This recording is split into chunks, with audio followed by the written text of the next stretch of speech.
من التزم السلفية حصل الخير كله وحصل أجرا عظيما وفيرا كبيرا، لأنه لزم هدي رسول الله صلى الله عليه وآله وسلم.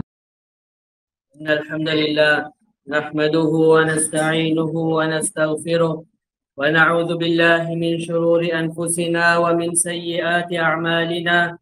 من يهده الله فلا مضل له ومن يضلل فلا هادي له، وأشهد أن لا إله إلا الله وحده لا شريك له، وأشهد أن محمدا عبده ورسوله. أما بعد، فإن خير الحديث كلام الله، وخير الهدي هدي محمد صلى الله عليه وسلم، وشر الأمور محدثاتها، وكل محدثة بدعة، وكل بدعة ضلالة، وكل ضلالة في النار. أما بعد، فأيها المسلمون، sinabi ng Allah Azza wa Jal sa kanyang banal na Quran, alam naj'al lahu aynayn wa lisanan wa shafatayn.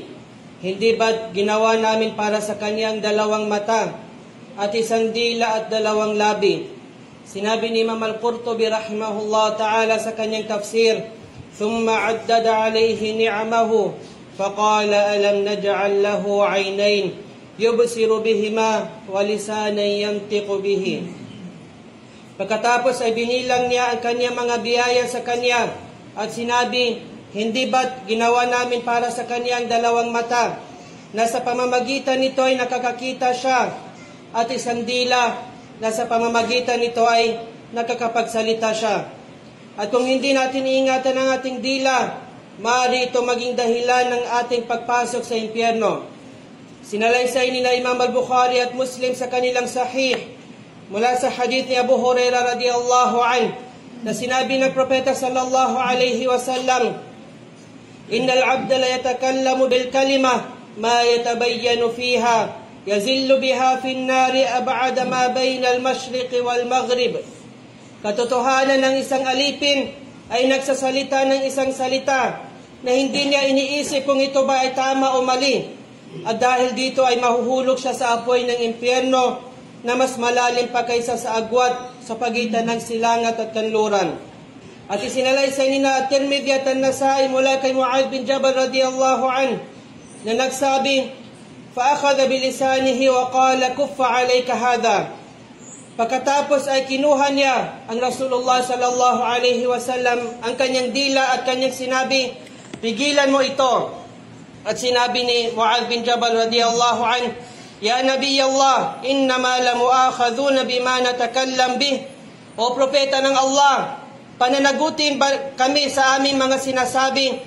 Qala thakulat ka ummak ya Mu'adh, wa hal yakubban nas fi an-nari ala wujuhihim aw ala manakhirihim illa hasaidu alsinatihim. At itatapon ba ang mga tao sa impyerno sa kanilang mga mukha o sa kanilang mga ilong maliban dahil sa bunga, dahil sa kanilang mga dila? At isa sa mga pinakadelikadong bagay na binabanggit at sinasabi ng mga tao gamit ang kanilang dila na hindi nila nalalaman ang bigat at resulta nito.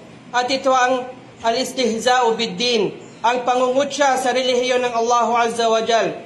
Sinabi ng Allah Azza wa Jal sa kanyang Quran, wala in sa'altahum layaqulunna innama kunna nakhudu wa nal'ab qul abillahi wa ayatihi wa rasulihi kuntum tastahzi'un la ta'tadiru qad kafartum ba'da imanikum. At kapag tinanong mo sila, sasabihin nila, nagbibiro lang kami at naglalaro. Sabihin mo, ang Allah ba at ang kanyang mga ayat, mga talata at palatandaan at ang kanyang sugo ang inyong kinukutya? Huwag na kayo magbigay ng mga dahilan dahil nakagawa kayo ng kufur pagkatapos ng inyong iman. At anong dahilan na ibinaba ng Allah subhanahu wa ta'ala ang aya na ito? Sinabi ni Imam Sa'di sa kanyang tafsir, wala in sa'altahum amma qaluhu min at-ta'ni fil muslimina wa fi dinihim. At kung tatanungin mo sila tungkol sa mga sinabi nila pang-iinsulto sa mga Muslim at sa kanilang relihiyon, yaqulu ta'ifatun minhum fi ghazwati Tabuk, Sinabi ng isang grupo sa kanila sa digmaan ng Tabuk, "Ma ra'ayna mithlu qurra'ana haula." Wala na kami nakita mga katulad ng mga qurra, mga mambabasa na ito. Ya'nuna an-nabi sallallahu alayhi wa sallam wa ashabah. Tinutukoy nilang Rasulullah sallallahu alayhi wa sallam at ang kaniyang mga kasamahan. Arghaba butunan wa akdhaba alsinan wa ajbana 'inda al-liqa.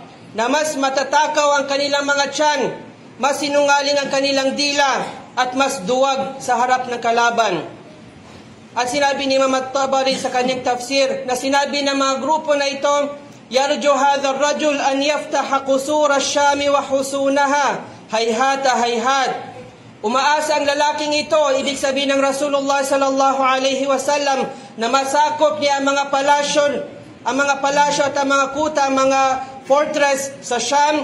Sinasabi nila, imposible ito. Imposible ito mangyari. Pagkatapos sa sinabi ni Imam Sa'di rahimahullah, at nang nalaman ito ng propeta sallallahu alaihi wasallam, pumunta sila upang humingi ng paumanhin. وَيَقُولُونَ إِنَّمَا كُنَّا نَخُوضُ وَنَلْعَبْ. At sinabi nila sa propeta sallallahu alaihi wasallam, nagbibiro lang kami at naglalaro lang kami. Ay natakallamu bikalamin la qasda lana bih wala qasduna at-ta'n wal 'aib. Ibig sabihin, sinabi nila na nagsalita lang kami na walang layunin, hindi namin ito intention na manlait o manginsulto.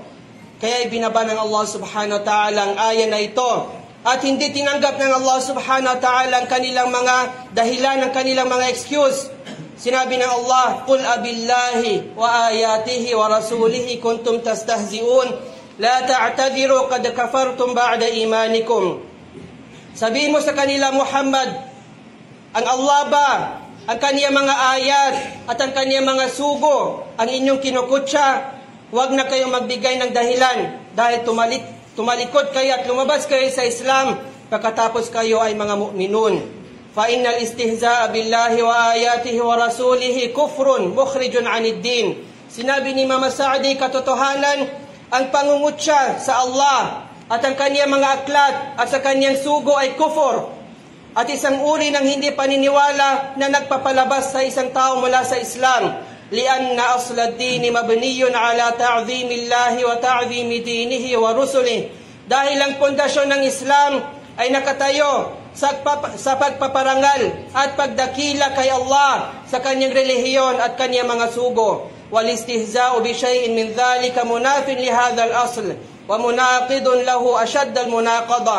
At ang pangungutya sa alinman dito ay pagsuway at pagsalungat sa pundasyong ito. At ito ay isa sa pinakamalaking pagsalungat.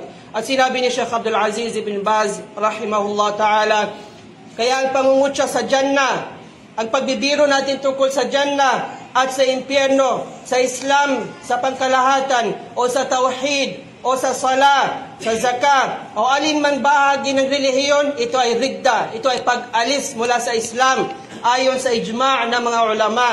Munaqidun min nawaqidul Islam. At ito ay isa sa mga dahilan na nakakasira ng Islam ng isang tao. Wal mustahzi'u bil ulama aw bi talabatil ilm aw bi talibatil ilm. At sino mang nangungutya sa mga ulama o sa mga lalaki o babae na nagsasaliksik ng kaalaman, idza istahza bihi lidinihi wa litaqwahu fahadha istihza'u bid-din wa na'udzu billah yakunu min ar-riddati 'anil Islam li'annahu istahza'a bid-din. Kung sila nangutya dahil sa kanyang relihiyon, ang alim na ito o ang taong ito na nagsasaliksik ng kaalaman dahil sa kanyang relihiyon o dahil sa kanyang takwa, kanyang pagtakot sa Allah subhanahu wa ta'ala, ito ay istihza sa din ng Allah subhanahu wa ta'ala, na'udzu billah. At ito ay ridda, pagtalikod sa Islam, dahil ito ay pangungutya sa relihiyon. At gayon din isa sa mga bagay na naririnig natin madalas sa sinasabi ng karamihan sa ating mga kapatid, naway gabayan sila tayo ng Allah, ay ang mga sumusunod na anyo ng pangungutya. Ang pagsabi sa isang tao na may balbas na para kang kambing, o kapag may nakita sila nakasuot na niqab, tatawagin nila itong ninja. At kapag may nakita silang lalaki na hindi gumagawa ng isbal, ibig sabihin ng kanilang mga pantalon ay nasa taas sa kanilang bukong-buko, sasabihin nila, akala mo may baha. At ang pagsuporta o pagsunod sa at pagpapalaganap sa mga Facebook na mga pages na tinatawag nila na halal meme o halal joke o anumang katulad nito. Alamin mo aking kapatid na ganitong mga biro ay maaaring maging dahilan upang ang isang tao ay tuluyang lumabas sa Islam. Aqulu qawli hadha wa astaghfirullahu li wa lakum wa li jami'il muslimina min kulli dhanbin fastaghfiruhu innahu huwal ghafurur rahim. Alhamdulillah ala fadli wa ihsani wa ashhadu an la ilaha illallah wahdahu la sharika lah ta'ziman li sya'ni wa ashhadu anna Muhammadan 'abduhu wa rasuluh sallallahu alaihi wa ala alihi wa ashabihi wa ikhwanihi wa sallama tasliman kathiran amma ba'd. At ano ang dapat gawin ng isang Muslim kapag nakita niya ang kanyang kapwa Muslim, ang kanyang kapatid, o narinig niya ang isang taong nagbibiro o nangungutya sa relihiyon ng Allah subhanahu wa ta'ala? Kinakailangan niya itong payuhan at pagbawalan. Sinalay sa Imam Muslim sa kanyang sahih mula kay Abu Sa'id al-Khudri radiyallahu anhu na sinabi ng Propeta sallallahu alaihi wasallam, man ra'a minkum munkaran falyughayyirhu biyadihi fa in lam yastati' fa bilisanihi fa in lam yastati' fa biqalbihi wa dhalika ad'afu al-iman. Sino man sa inyo ang makakita ng kasamaan ng anumang munkar, hayaan niyang itong baguhin gamit ang kanyang kamay. Kung hindi niya ito kaya, sa pamamagitan ng kanyang dila, sa pagbibigay ng payo, at kung hindi niya ito kaya, sa pamamagitan ng kanyang puso, at iyon ang pinakamahinang antas ng iman. Kaya wajib sa atin, obligado sa atin na sila'y pagbawalan. At kung hindi natin kaya, kailangan iwasan natin at lumayo tayo mula sa kanila upang hindi tayo masali sa kanilang kasalanan o tuluyang paglabas mula sa Islam. At sa ayon na nabanggit natin kanina, sinabi ni Imam al-Baghawi sa kanyang tafsir, ithnani yastahzi'ani bil-Qur'ani wal-Rasul, wath-thalithu yadhhak. Dalawa sa kanila, binibiro nila, nanunuya sila sa Qur'an at sa sugo ng Allah sallallahu alaihi wasallam.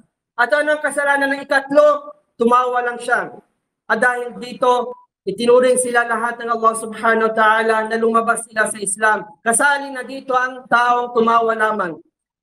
At isinalaysay ni na Imam Muslim at Imam al-Bukhari sa kanilang sahih mula kay Abu Hurairah radiyallahu anhu na sinabi ng Propeta sallallahu alaihi wasallam, man kana yu'minu billahi wal yawmil akhir falyaqul khairan aw liyasmut. Sino man sa inyo ang naniniwala sa Allah at sa huling araw, hayaan siyang magsalita ng kabutihan o kung hindi ay manahimik. At isinalaysay ni na Imam at-Tirmidhi sa kanyang Jami' at si Imam Ahmad sa kanyang Musnad mula sa hadith ni Abdullah bin Amr radiyallahu anhuma na sinabi ng Propeta sallallahu alaihi wasallam, man samata naja. Sino man ang manahimik, sino man ang nanahimik, siya ay magtatagumpay. Kaya ingatan natin ang ating mga dila, lalo na pagdating sa pagbibiro o pangungutya tungkol sa relihiyon ng Allah. Allahumma a'izz al-Islam wal muslimin wa adhill ash-shirka wal mushrikin ودمر أعداء الدين. اللهم احفظ لساننا عن الزور والبهتان والغيبة والنميمة واجعله رطبا بذكرك واجعله ممن يقولون خيرا أو يصمتون. اللهم طهر لساننا من كل قول يؤذي أو يغضب. أقول قولي هذا واستغفر الله لي ولكم وأقم الصلاة.